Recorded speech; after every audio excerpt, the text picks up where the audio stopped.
Hey, what's good? It's Rotten, and welcome back to Pokemon Black 2. You'll probably notice that my voice is a little bit more muted. It probably sounds closer to what my voice sounds like when I'm doing the Street Fighter Rocket vs. Online videos, if you've seen those. That's because I'm actually recording this pretty late into the night. And I don't want to disturb anybody, so my voice is going to be a little bit more muted.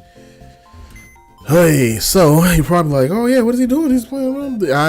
Yeah, this video had commentary initially that matched with what's going on the screen. That commentary got obliterated. I haven't had commentary get deleted in a long time. This is my first time doing post commentary on a Let's Play video. I think probably in forever, man. I've always tried to make sure I had the commentary match up, and if it didn't, if the episode wasn't that important, I just wouldn't even like put it up.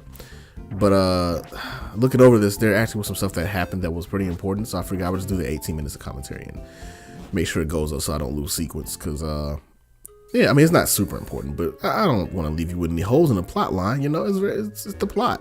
It's very important. So we're still in Philosophy Sound. I probably said that wrong because I can't pronounce things. And we're heading over to the next town, which I believe is Paperback, if I recall where I'm at in the game right now, which I probably don't. But you're heading to Paperback.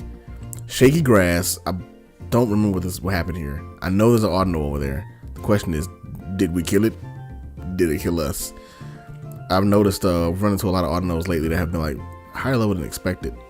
It's been very interesting. So again, I want to make sure though that when I go through this game, I don't start doing Audino spam, because it's very easy to over level if you just fight Audinos all day and just get super high level very early. And I don't want to do that because that'll cheapen the game and make it a little easier. I want to make sure I go through this game at a fairly decent difficulty level. If I remember correctly, somebody correct me if I'm wrong, Black and White 2 I think are heralded as like some of the most difficult games. I know from personal experience Black and White was pretty difficult. That's the point, but obviously Pokemon games how to play anyway, so Black and White was never so difficult that I felt like I couldn't beat it or anything. But as opposed to say X and Y, which as much as I love X and Y, it's probably the game that I like right under Black and White in the series. Black X and Y was pretty easy. The only thing that made my last run difficult was the fact that it was a dark type run, and dark types have one pretty shitty weakness, which is fighting types. I'm not, you're never really too worried about bug types that much, but fighting types are everywhere in the games lately, and that made the dark type run pretty hard to deal with. And that the fact that they're now weak to fairy, which is not in this game. So, but yeah, so because of that, because of that specific thing, that made X and Y a little bit more difficult. But generally, X and Y is like, of the games I've played in the series, I think X and Y is probably the easiest. Yeah, I would say X and Y is probably the easiest, hands down. The hardest game that I can recall playing in the series is probably Black and White, but I've not played Black and White 2 up to this point, so I'm assuming Black and White 2 continues that tradition of being pretty difficult, in relative difficult, or difficult in relatively to other Pokemon games. Again, somebody can correct me if I'm wrong on that one, but so far it doesn't seem like it's that difficult. I just was very silly when I fought Sharon because it was like unnecessarily taking chances and not playing that smart. And also I had terrible luck when I played against it too. So and you run into another Seawater here. I think right now I'm just going through to try to find anything that's unusual before we go to the next area. I'm not gonna find any unusual Pokemon here. This is pretty much from what I've seen so far. It's just very set on like, all right, this is the Pokemon in this area. They're very low level, very, very small selection. The ranch has more Pokemon than this route does, at least from what I've seen. Oh, that's another thing I say. I'm also making sure that I don't try to cheat in a sense. No, I don't say cheat, but I'm not going to try and jump ahead and look at, I'm going to keep myself from looking at Bulbapedia. I'm not going to look and see what Pokemon are in what area, what route.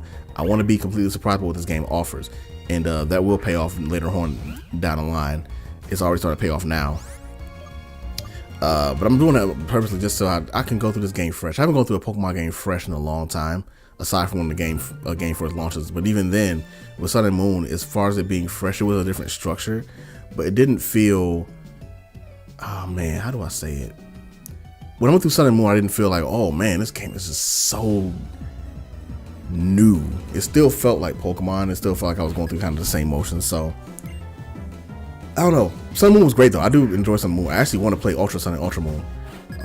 primarily because I heard the ending changed a little bit, not a lot, basically the same plot points, but some minor things changed. And I want to see what that's about. And plus, I just want to go through Sun and Moon at some point on this channel, but that's gonna be down the line. Once I get finished with Black and White 2, I'm gonna take a little break from Pokemon games, and see what else is out there. I got a bunch of games in my backlog I want to play, so I got to make sure I address those too. But yeah, right now we're just fighting this Dunsparce because Dunsparce is dangerous, man. I didn't know what to take. It had Pursuit, and I didn't know. And I'm like, oh god, this is a good thing I had a Dark type in because that would have sucked. It would have killed whatever else was in there. Dunsparce actually was giving me the business. I think Venipede almost died in this battle. Let me drink a sip of coffee real quick as I watch.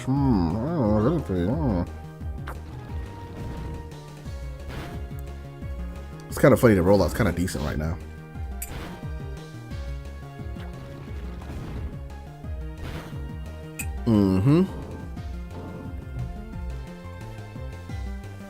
Yeah, this fool has Spike too. So it's steadily draining my rollout power points like I need that. And then it had rollout, which actually hurts Venipede a lot because it's a rock type attack against a bug. And I'm like, cool, that's what I need to see. That's what I wanted. But it didn't. Dunsparce couldn't handle it. Couldn't handle the truth. That Dunsparce was worth a lot of experience because Venipede leveled up and freaking Perlo is gonna level up. I remember this. I was like, oh, okay. I think Pokemon gained 2 levels to 1. No, this gained 1 level, but it learned Sand Attack. That's what it was. Kimya. That's an interesting name. But yeah, nursery school assistant over here was rolling tough with that Dunsparce. 1 Dunsparce. You gotta think sometimes. Look at some of these trainers that you meet out in the wild. Like, you really thought you were gonna go to the Pokemon League with 1 Dunsparce. That was your end game. That was your goal. You were going to Pokemon League. Well, actually, in her case, no, she's just a nursery teacher. She just happened to have a Dunsparce. It does make you think, like, characters in the Pokemon world, do some of them really just have 1 or 2 Pokemon and they're okay with that? They're not like trying to aim to be the best. And that's very interesting when you think about how society works in the Pokemon world. Twin time. I'm gonna go back to that world, that like Pokemon world, kind of the psychology of it at the moment here. Not psychology of it, life in the Pokemon world. Because I think it's gonna be a pretty boring battle. This is like the dual Sun Current, is it? Yes, dual Sun Current battle. I remember this. Okay, yeah. It's very interesting when you think about it. Like, oh yeah, they just have Pokemon and just chill with them. That's their lifeline. They just do their regular career. She's a nursery teacher or assistant. You'll have somebody that's like a gardener or a cop, and they have like 1 Growlithe. That's what they have. But it's like, if you're a cop though, wouldn't you want to have something more powerful to deal with criminals? I don't know. Team Rocket, or in this case Team Plasma running around. Wouldn't you want to have like Arcanine or like Charizard? It wouldn't be impossible to get, right? So like, do the police limit what you can get? Are they like, you can only have Arcanine, or I'm sorry, you can only have Growlithe, and that's what you get? I hate Grass Whistle. So annoying. For a sleep attack that has such a low chance, things like 55%, it always hits when the CPU uses it. It's so lame. But yeah, I always thought about that. So like, if you're a fisherman, why are you fishing for Magikarps? Shouldn't you be fishing for like Dratinis and I don't know, man. You get a Tentacool, shouldn't you be happy you got a Tentacool on your line? Like, that should be celebratory, right? Yeah. And like, when you go fishing, why don't you just like have a Pokemon that can fish itself? Like, go out there and get a lantern to go out in the water and lure fish in. I don't know, shoot. It's interesting to think of. It's interesting about how the Pokemon world actually works, because like a lot of the common stuff that we use in our world don't exist here. They exist more as parallels to Pokemon. So, they don't have. That's what else I thought about. That was like, I wonder. Because in their world, you have Miltanks and stuff like Spoink. So that's your beef and your pork. So do they eat Pokemon? Because that's their animals. They don't have regular cows. Their cows are Miltanks. How does that work? Or do they just not eat meat at all? But I don't think that's true. But have they ever shown characters in the Pokemon world to eat meat? I know in the anime they showed them eating they showed them eating donuts, rice cakes. But have they ever shown Pokemon characters eating meat? Is the entire world vegetarian? Are there no slaughterhouse? It is kind of dark to think about. I know I don't think about something that's dark. Actually, I'm very interested in figuring that out. I don't think they do. I think it's pretty much it's a vegan world, which would make sense considering that their animals are like such close companions. You wouldn't want to be cooking and eating poor Miltank. You know, I just wouldn't care because I don't like Miltank. Hey, it's your mom. Where are you right now? Wow, Burbank City. There's a complex there, right? Oh, I love Ken Sugimori's artwork so much. I want to draw like that. I've got to get back into practice. That is my aesthetic as far as like, I've always been a huge fan of Ken Sugimori, Takehito Harada, who does the art for this Gaia. And I can't remember his actual tag now, but the gentleman that initially did a lot of the designs for Wakfu and Dofu, those are like three of the artists that I like really studied as far as like how I want to get my style to turn out. So I see the artwork, like I just get like so excited. I'm also a big fan of 08, Alex Ahad. I supposed to try to meet him when I was in Cali. I didn't get a chance to. Maybe I'll do it next year at CFN. Anyway, Roxy, her pops is like trying to do another job, and his ship is blocking the port or something like that. She called me dim-witted, dumb, blah, blah, blah, blah, a bunch of D words. Doing double duty isn't the problem. You're causing problems for people. Keeping people from getting where they're going because of sheer selfishness is unforgivable. I've had it. I'm going to the gym. That doesn't solve the problem, but okay. Roxy's design is really cool. Probably one of my favorite gym leader designs of all the designs in the series. And then we're into Pokemon Center, right? Yep. Cool. Now we're here. We're getting healed up. So yeah, I felt like I had to put some kind of commentary to this video because we did get to Burbank City, and we did see the gym leader and her pops. We got a bunch of medals. Here they come. Oh, you got the step-by-step saver medal. Oh, you got the Pokemon Center fan medal. Oh, you got the battle learner medal. Aim to get 50. And that's it. That's what we got. Yeah, so man, I don't think about those Pokemon universe questions. It's really interesting how their world building is. Can't go this way. This is the Charming Wonderland PokeStar Studios. Can't do that till we actually beat the gym leader, I'm pretty sure. Taking a sip of coffee if you don't mind for a moment.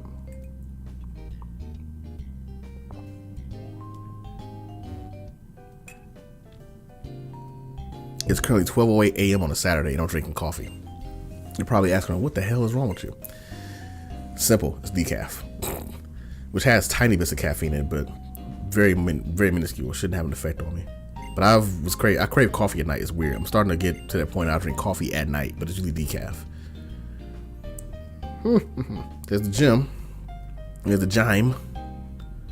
Yeah, I'm trying to find some other ways out of the city, see if I can go some different paths and learn some more Pokemon. But I forgot about the complex, which has grass right here, ready for the searching.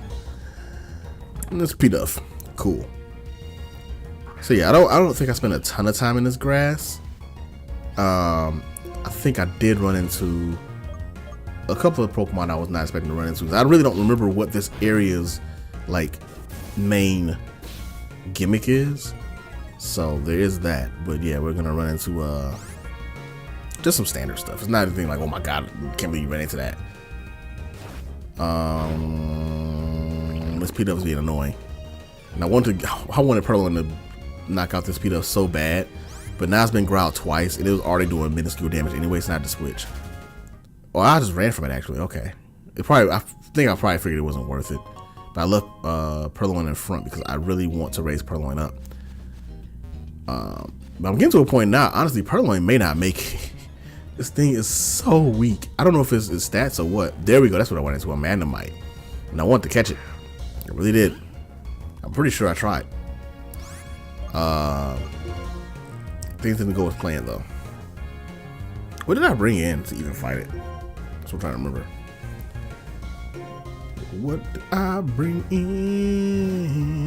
Did I bring in Venipede? Yes, I did. So I'm trying to inch his life lower without going too crazy, right? Yeah, that's why I did this. And I forgot it has Thunder Shock at this level. And I'm like, oh, you're not gonna make it. You're definitely not gonna get all of this off to take enough damage off of it. And it's gonna resist rocks, so good luck me. And it ignores your other types, so we're gonna just roll out and see what happens. Not very effective. And they start tackling me. I'm like, why are you tackling?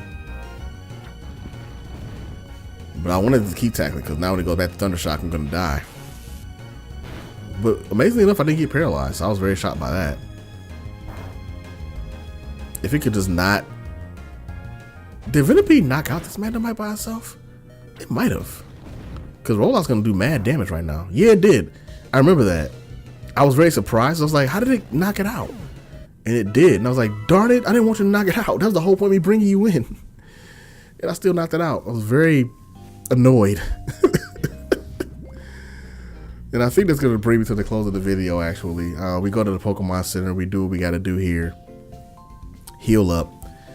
And yeah, that's we're here though. We're in Burbank City. The gym is, we already ran past the gym here, so that's our next stop once we get some levels up. I'm not gonna fight the gym leaders. I make sure our levels are good.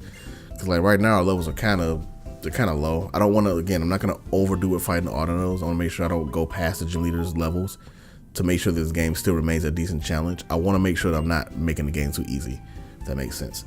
Not that this game's gonna be that easy anyway. Again, I think it's one of the hardest games in the series. So, but yeah. That is all. Thank you for checking this out as we save a lot of data. It's actually kind of interesting doing post commentary on this video, especially with my voice being like so even keel right now. Because again, I'm doing this kind of late at night. My roommate's sleeping. I don't want to like get loud or anything, which I wouldn't normally do anyway. Cause I'm doing post commentary. I've already seen what's happening. Haha. So I don't like doing post commentary that much, unless it's something analytical. Because then I'm like, oh, I've seen everything. It's more exciting when I'm doing it live. So anyway, that's my time. Thank you guys for watching. Give the video a like if you enjoyed it. Subscribe to the channel for more, and I'll keep doing these videos. And yeah, we're gonna try and get through this game as quick as possible. Later.